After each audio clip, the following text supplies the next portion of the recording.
Hello అండి, welcome to my channel. అందరూ ఎలా ఉన్నారండి? నేనైతే బాగున్నాను. మీరందరూ బాగుండాలని కోరుకుంటున్నాను. ఇది మా ఇద్దరు పిల్లలకి నేనైతే యూస్ చేశానండి.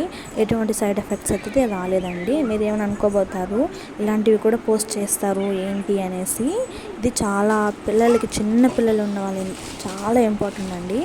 ఎందుకంటే మన నైట్ టైంలో పిల్లలు చాలా టాయిలెట్కి వెళ్తారు కదండి. ఇది యూస్ చేయడం వల్ల ఎటువంటి ర్యాషెస్ కానీ, ఎటువంటి సైడ్ ఎఫెక్ట్స్ కానీ రాలేదండి మా పిల్లలకైతే. ఇది మా సెకండ్ ప్యాకెట్ అండి. అంటే దాదాపు 6 మంత్స్గా నేను యూస్ చేస్తున్నాను. మీకు కావాలంటే తీసుకోండి. చిన్న పిల్లలకి మాత్రమే అండి. మా ఇద్దరు బాబులకి అయితే కదా మేము యూస్ చేస్తున్నాము ఇప్పటికి కూడా. మా పెద్ద బాబుకి అయితే ఇప్పుడు ప్రజెంట్ నేను యూస్ చేయడం లేదు, ఎందుకంటే తను చెప్తున్నాడు కాబట్టి. మా చిన్న బాబు చెప్పడం లేదు కాబట్టి నేను యూస్ చేస్తున్నాను. మీకు కావాలంటే మీషోలో కానీ ఫ్లిప్కార్ట్లో కానీ దొరుకుతుందండి. మీకు నచ్చితే తీసుకోండి, లైక్ చేయండి, సబ్స్క్రైబ్ చేసుకోండి. ఓకే, బాయ్ అండి.